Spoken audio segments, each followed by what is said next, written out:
Ladies and gentlemen, thank you and welcome to the final session of today and the final session of an excellent FIN2021 event. Congratulations, Alberto, and congratulations to everyone who organised this. It's been a real pleasure. I'm Andrew Patterson. I'm a senior counsellor at the OECD Centre for Entrepreneurship, SMEs, Regions and Cities, and I'm delighted to be next to Alberto Carvalho Neto, Patrick Kovacs and Gabriela Doriach of the International Chambers of Commerce. And we're here today to deliver a quite simple but quite powerful message, which is stand by youth. Because at the moment, young people are under incredible pressure. We've seen the pandemic has blighted job cost prospects across the OECD, across Europe in particular. We've seen that it has also interrupted the learning of many young people with many hours of missed school and other opportunities. And we've also seen that it's crushed the hopes and aspirations of so many young entrepreneurs who are just starting out on their own new businesses and ventures. I mean, they call the OECD the house of data, so we have been monitoring that situation obviously since the outset, and we have seen some quite stark figures. We saw by the end of 2020, youth unemployment had risen in almost all OECD countries, and by twice as much as for older generations. Young people were really at the forefront of the impacts of the pandemic economically. And that left 13 million young people unemployed in the early stages of the pandemic. Now that situation has improved. We've now only have 9.5 million unemployed, at least as of July 2021, but still far too many people, far too many young people in particular, out of work. In terms of learning, we saw that 1.5 billion students were locked out of schools last year across 188 countries, which has been a sensational shock for them and for everyone who's been caring for them as well, people who have had to juggle many responsibilities along with their young ones. We found that the most disadvantaged children, most disadvantaged students have been the worst affected. Clearly, those people have lacked the means to connect digitally and to continue their learning, either because of a lack of infrastructure and equipment or because of a lack of digital skills. So it's been a really, really catastrophic blow for many of them. And when we look at young entrepreneurs, I think almost without exception, they've been impacted very negatively by the crisis. A recent survey that we did looked at 90%, it reported 90% of young entrepreneurs in the Asia Pacific region had been very negatively impacted by the pandemic. And we called this, the OECD has been calling this a crisis of opportunity. And it's affecting mental health outcomes as well for young people. We've seen the prevalence of mental health issues more than double over the course of last year. And all of this will have a huge long-term impact. You know, many of these young people will carry forward scars from this pandemic for many, many years to come. We know already from bitter experience in the OECD and from the experience of past recessions that people who graduate, young people who graduate in recessions carry forward wage scarring effects for at least a decade afterwards, and this is unlikely to be much different. And when these issues came on top of a lot of structural challenges that young people were already facing. We had challenges, of course, with job insecurity for many of them. We had issues, of course, with skills gaps and mismatches, and we heard already earlier on today about some of the digital skills that are lacking. And also housing affordability, where too many young people are priced out of housing and opportunities in places where there stand most prospects to get jobs. I mean, the OECD's core sort of mandate, core partnership is with governments. And we've been supporting governments to put in place the right measures to support young people since the beginning of the crisis. And many of them have taken dramatic and unprecedented action in many cases to support young people already. We in the OECD are developing a whole new youth recommendation as well to support action for young people and to promote more urgent government support. But we felt, and we know, that the private sector has an important role to play too. And that's what we're here to talk about today. The businesses of all sizes can be part of that solution. They can do more to help reach out and support young people. And many of them already have. We've spoken about the Stand By Youth campaign with many businesses, large and small, who have reached out during the pandemic to provide learning opportunities during the crisis. And so the Stand By Youth initiative was meant to inspire, to bring the business community together in support of young people. And we had a launch initiative on the 8th of July this year. And we've seen so many different ways in which firms can support young people. We've seen it through mentoring, we've seen it through placements, hiring, training, engaging with schools and with government too. And so while I'm pleased to be taking the stage first and to be moderating this, I mean, this is a joint initiative. This isn't just an OECD initiative. This is one that brings together Jeune, it brings together business at the OECD, which Patrick represents, and the International Chambers of Commerce, but many more besides as well. It brings together Ashoka Global, the International Network for SMEs, the European Youth Forum, the European Engineering, Learning, Innovation and Science Alliance, and many, many more, SME United and too. Because we believe what young people can achieve, and we believe what the private sector and firms can do for businesses too. And today we're asking more firms, more companies to join our mission, to share their stories about how they can help young people and how they can back them in the crisis. So with that brief word of introduction, I would like to hand over to Alberto, first of all, to talk about his motivations for joining the initiative and what Jeune are up to. Thank you. First of all, as on Jeune, as an organization of young entrepreneurs of Europe, we believe that we have also strong words to say, and for us, it's always important to be involved on projects like this. Stand By Youth is for sure, and for far also, an amazing project. And since the very beginning that we started working together, and of course with the support of our former president, Patrick Kovacs, that made a huge work before for us to be recognized also by on the level of OECD to be a partner. So that means that since 1994, our former presidents and vice presidents and all members made a huge effort to now in 2021, we got this invitation to join. That means that our past was a very significant and lots of work done.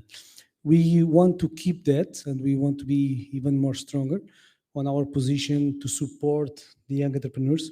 And that is on a variety of projects. We can do it from the social projects till the economic and also cultural, like we already saw this year. Also projects like mentoring, like you already said.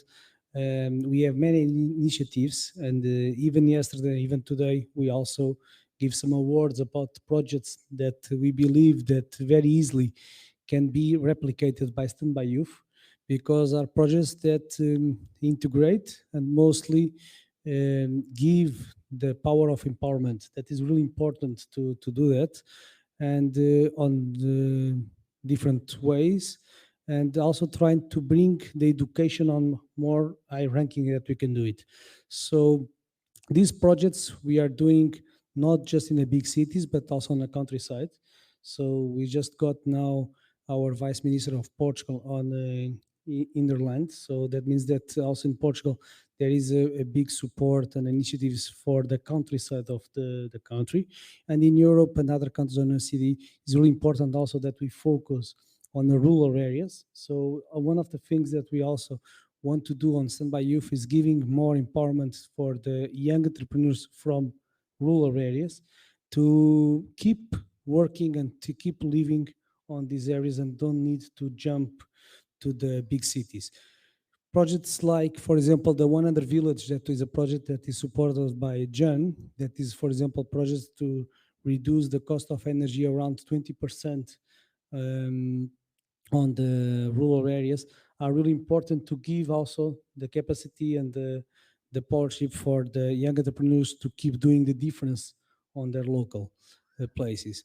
Also on the level of education, the projects that we already both mentioned, that is related with mentoring, that could be giving the chance for a young entrepreneur to be directly speaking directly with a CEO or a board member of a big and huge company on the way that they can short their time and their way to the questions and getting a mentoring with someone that can make the difference.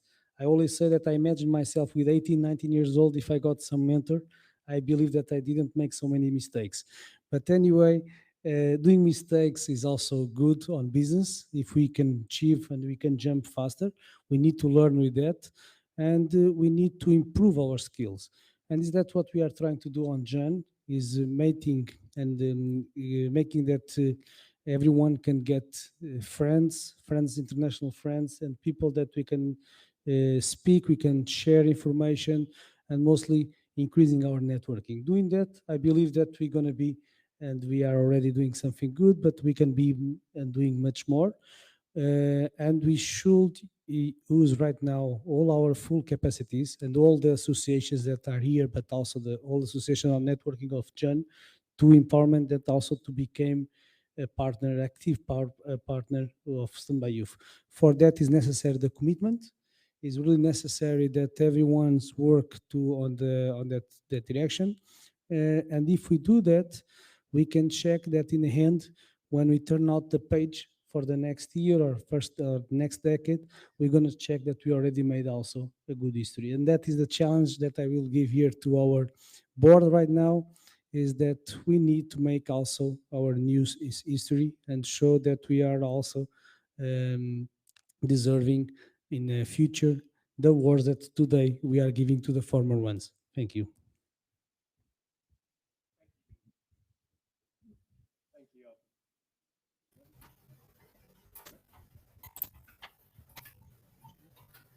Hello.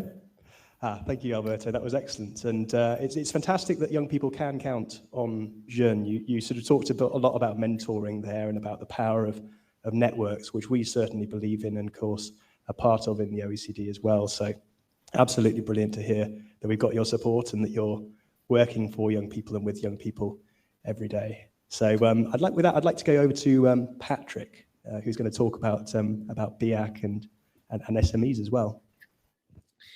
Thank you very much. Well, when we say young people, honestly, most of the people in the business community say, yeah, it's important. We need to support them. They are part of the future.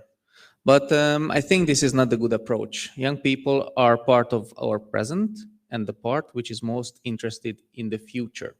And without the young people and the proper new generations becoming involved in the economic value creation, no matter if they are employees or if they are entrepreneurs, we have some rough times and we have some bumps. Well, we learned a lot from the 2008 crisis, and what we learned there was frightening.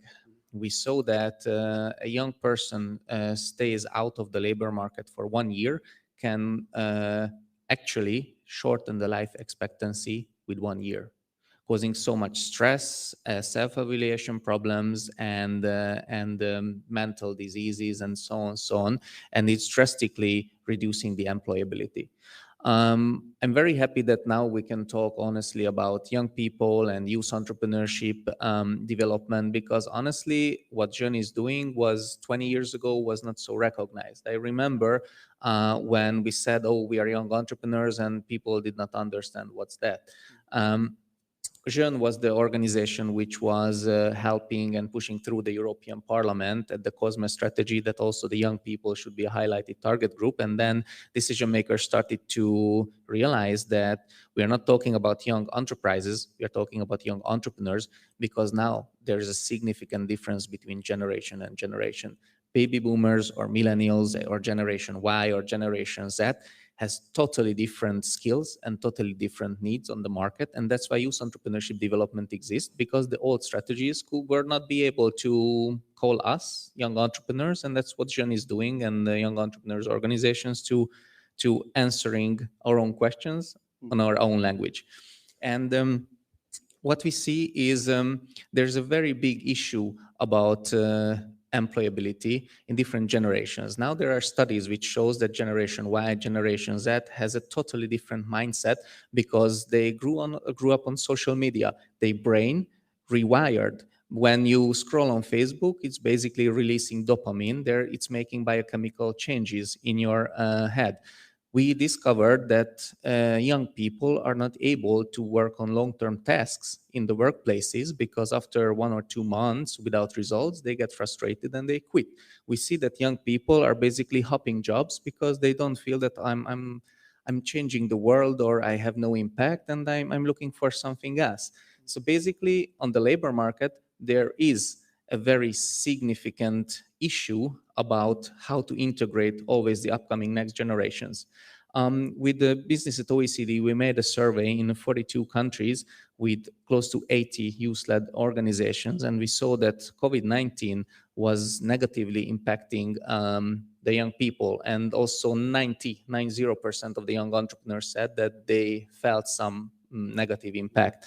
And also young people were frustrated because their biggest frustration, no matter if it's like the Hungarian youth survey or if it's an OECD survey or if it's a global survey, is that they are frustrated how to get into the labor market. And when Stand by Youth initiative was created, I was very happy, and we were very much being there and happy to support it from Business at OECD side, because we think that one of the most important part of this initiative is the support and the dialogue between companies and the needs of different generations. And to you, to the audience, I would like to say that sometimes we don't know too much about OECD, but OECD is the place where really the global policies are forming, and the governments are taking seriously what Andrew and Lamia and the team is doing. So there is a very, very important platform. Digital for SME, like the initiative of OECD, which is about to digitalize the SMEs and to support these kind of processes, is now one of the most important dialogue globally, supported by Vodafone, Kakao, Microsoft, Facebook, PayPal, all the big guys. And Stand by Youth, even we just started like 6 months ago, I believe, is also getting some traction. So I think what young entrepreneurs can do and what Jean can do in this initiative is to get involved, and not just the big companies should employ young people, but also us. Because we saw in the 2008 crisis, after when we started to do different kind of youth entrepreneurship development programs, that it's a very, very good tool, because young people, us, are more likely to employ other young people because we think alike, we think the same, and we can build our companies faster. And it has a very, very good absorption effect on the youth unemployment crisis. So the situation now is a little bit different, but I think that the track is good. Stand by Youth is a very, very significant initiative, and I'm very happy that Alberto and the Jeune team can be here and really do some groundwork to support the upcoming generations. Thank you, Patrick. Some hugely powerful messages there, and I totally agree with the sentiment of learning from the experience of the last pandemic in particular about the impacts on young people. I was heartened as well to hear your faith in companies, about the power that they can do in helping integrate young people into the labour market. And with that in mind, we've got the International Chambers of Commerce here in the form of Gabriela Doriach. Welcome, Gabriela. Thank you for joining us from Brazil remotely. I'd just like to get your views, perhaps, Gabriela, on what companies can do, and also on the ICC's perspective on Stand by Youth. Thank you, Andrew. Can you guys hear me? Yes, we can. Perfect. Thank you all. It's a pleasure to be with you, even if virtually. And it was really interesting hearing all three of you sort of setting up the scene of how dire the outlook is right now, but all of the possibilities that we have in front of us. And I think that's perhaps where we have to really put our focus, is what are the opportunities and how we, as a Chamber of Commerce and really a platform for companies, can add solutions to this issue. And when we were thinking about this project, and it's not only ICC globally, but ICC, I represent ICC Brazil, we really thought about, well, what is the role of business in all of this? And I think Patrick put it very well in the sense of it's helping businesses understand the new generation that is coming up. What are the new what skill sets they bring into the workforce, and how that adds and complements what is already out there. So it's really adapting not only and preparing the youth, but also adapt companies to take advantage of this. And I really think it has to be a work that integrates not only businesses, but international organizations like all of you here present, NGOs, especially academia and governments as well. So it's really thinking about policies that create the best chance for youth to be included. So we're not talking only about young people that went to top universities, but young people that didn't go to top universities and didn't have the chance perhaps to have the best of education. So how do we bridge that gap? And so one first point that I wanted to make is the importance of businesses becoming close to academia. And actually, I think it's building better partnerships. And we're not talking about the traditional form of career day or internships, but how do you understand the generation that is graduating? How do you as a company start working with them even before they leave school? A really great example that John Denton, the Secretary General of ICC, made recently. He mentioned Alliance for Youth, which was founded by Nestle, which has upskilled 20 million people in 2020 alone. This is made up of 22 international private companies. So it's really thinking about how to create these alliances and how to work jointly to upskill young people. One of the other examples, and I'm now bringing sort of Brazil into this, there's a institution or an initiative here called PROA, and they essentially take low-income young people, and they train them. But they not only train them in technical things, but they train them in life skills. So how do you go and you behave in the workplace? How do you talk to people? How do you communicate better? So it's really preparing them for the long term. And they have placed more than 7 young people. ICC Brazil has recently employed one of them. So it's really a different way of, we're not going to train you only technically, so you know how to use Word or Excel or whatever it is, but how are we going to prepare you for the outside world? And there is one initiative that I actually think is really thinking outside the box, and it was created by the judiciary of the state of São Paulo. So it's really, like I said, using all the stakeholders. And they started in their childhood areas. They started looking at kids that were in that were not only orphans, but they weren't allowed to be at home, so they were in foster care. And they understood that when these kids turn 18, they essentially are out of care from the state. But they didn't get ready to go to school as much as they needed.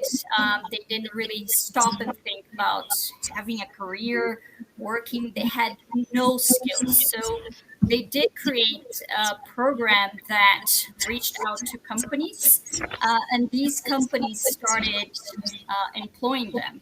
But it really goes, like I said, way more than just teaching them technical skills. It's preparing them for life. And I think that is something so important for us to think about when we're looking at this new generation. They think differently, they operate differently, and they really need to have a sense of, well, this is sort of how the world works, but how can you integrate your skill set and your way of looking at things in the private sector. And I think this point of encouraging entrepreneurs is really, really important. If we think about how different they act and operate, because it can be jarring. So if they go and they're looking for financing, they're looking for investors, that can be a little off-putting for some of the more traditional mindset. And ICC, thinking about that, ICC launched the ICC Centers of Entrepreneurship, which is essentially how do we support and provide specialized training, mentoring, support services to help entrepreneurs establish, fund, manage, and expand their startups. The first regional ICC Center of Entrepreneurship was launched in Istanbul. It will serve as Central Asia and Caucasus region. It will serve the Central Asia and Caucasus region since 2020. We now have a hub in Beirut to serve the Arab region. And in this year, ICC has launched in Argentina. They're looking at Colombia. Brazil is also planning something, Africa and Asia as well. So all of that is to really think about how we, as a Chamber of Commerce with over 45 million companies in our network globally, can not only do our part in creating initiatives, but also how do we leverage, give visibility to what other institutions are doing, and really incentivize the private sector to think differently and to start engaging this new generation in a sort of really productive and open way, rather than having sort of a structured view of this is how we work, is how do we adapt to the upcoming generation and make the best of what they bring. Thank you, Gabriella. That was really powerful. I think the examples of what companies are already doing. I mean, we shared a stage actually and the launch of our initiative with Nestlé as well, who have been doing some impressive stuff, and many other large companies besides. And you re-emphasized the point, I think, that Patrick made about the difference or the gap that exists between education and the world of work for young people, and perhaps for this generation in particular, and the soft skills and the way in which companies can help them generate them. I'm wondering now if there are any questions from the audience, anyone who wants to pose a question about the initiative, or a question to the panel more broadly about young people and their prospects. There's a question just over there. Do we have a roving microphone?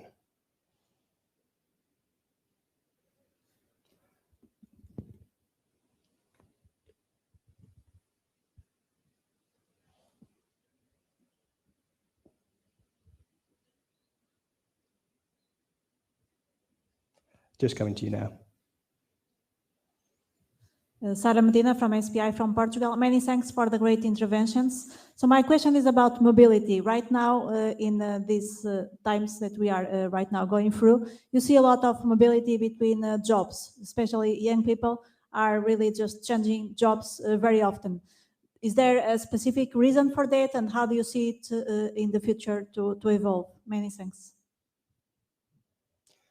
I think we can perhaps all have a go at answering that question, but maybe I'll start. I mean, with a perspective from my organisation. I mean, I think there have been some very significant structural changes in the labour market and the world of work, and one of the changes I think has been a move towards less secure forms of work for young people, and that has provided them with flexibility, but it has also, to a certain degree, taken away a kind of route upwards within many firms or within many professions. What they don't find necessarily always is that they have enough structured support around them, enough support to progress in their careers and to plan their next step.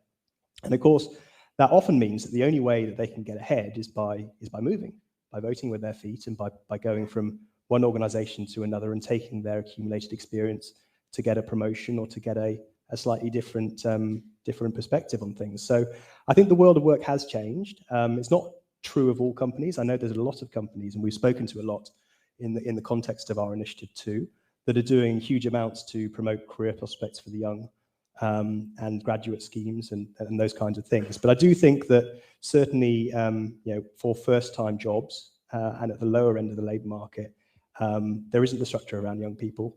More can be done, and more support, particularly for their career prospects and progression. Perhaps forms of mentorship as well, which can as Patrick and others have said, really help young people find their way upwards in a firm as well as in their careers. But I'll also pass over perhaps to, does anyone else want to come in first? Volunteers, maybe Alberto.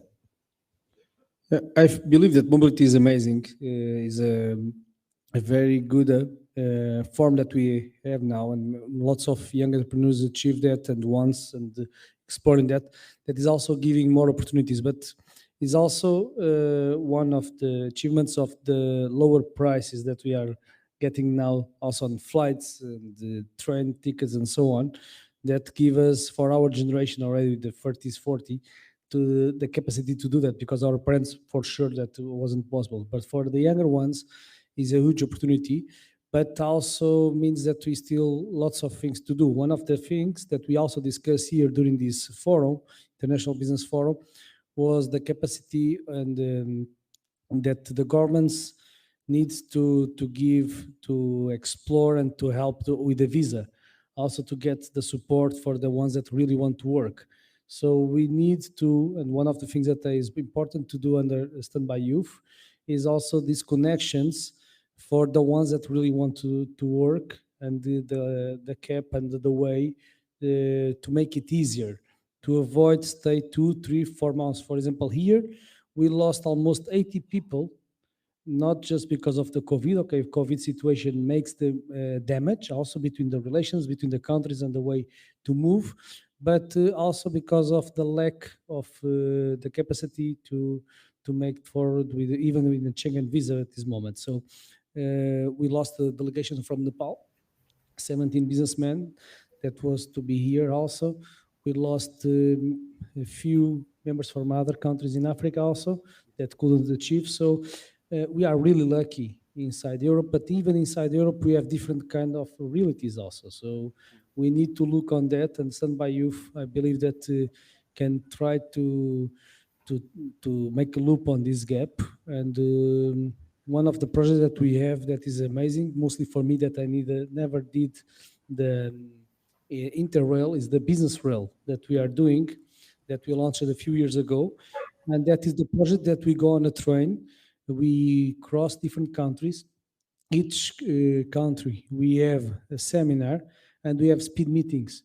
This speed meeting is also giving the chance for us to share information and to know each other better. We have 5 minutes, maximum 10 minutes to introduce, then we need to change of the share.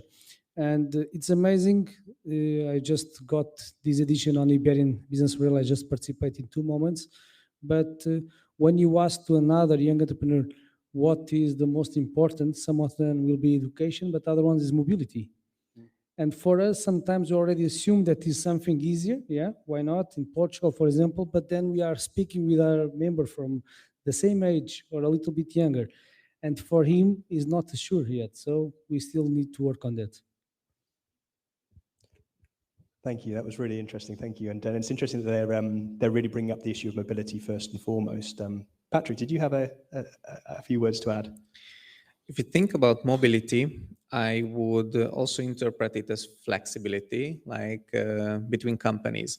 We see that young people are very easily switching companies and employers, maybe too easily a little bit. But if we think about mobility in terms of commuting to work and to change and to relocate, that's a very interesting question, because we see that because of the urbanization and because of the inflation and the raising of the real estate prices in the big cities, it's limiting young families. So basically, if they in a small village and they inherited a house or they bought a house, and they would get like a very good job opportunity in the city, maybe it's very hard for them to live with this opportunity because of the housing situation and the big difference between the real estate prices. So this is a very interesting question, I think, at the moment. On the other side, and the cross-border mobility is getting better and better. We see that young people, especially young entrepreneurs, they speak more English. They use more technology. With the laptops and the phones, we can basically work from anywhere. Like the audience and us, we were all doing some work today, and we are still here all together. So this is a very good opportunity at the moment, and we see that also it reversed because some programmers, for instance, or people during the COVID, they feel more secure at home and they can work from remote areas with a good internet access, or they can move out from the cities. So it's working both directions. What I think is very important at the moment, and what we see on OECD level, is that because of the COVID, the global value chains and the supply chains are reshuffling, because bigger and bigger companies are basically looking for suppliers in the same country or in the same region. They don't want to depend on containers and the suppliers in other continents.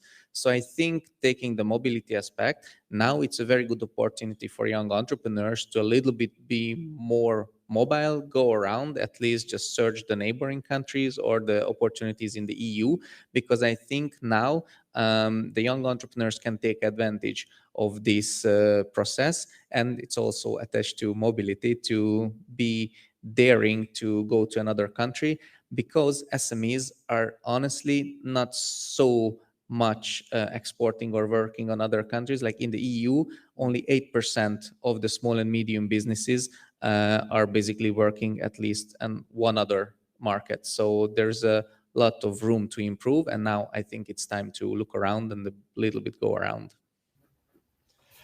So I suppose, I mean, to sum up that in some senses, I mean, one could say that you haven't seen nothing yet, really, when it comes to mobility. There could be a lot more of it on the horizon, as there's more opportunities for young entrepreneurs. And indeed, there's more opportunities as well for digital participation, for people to move around in the virtual space as well.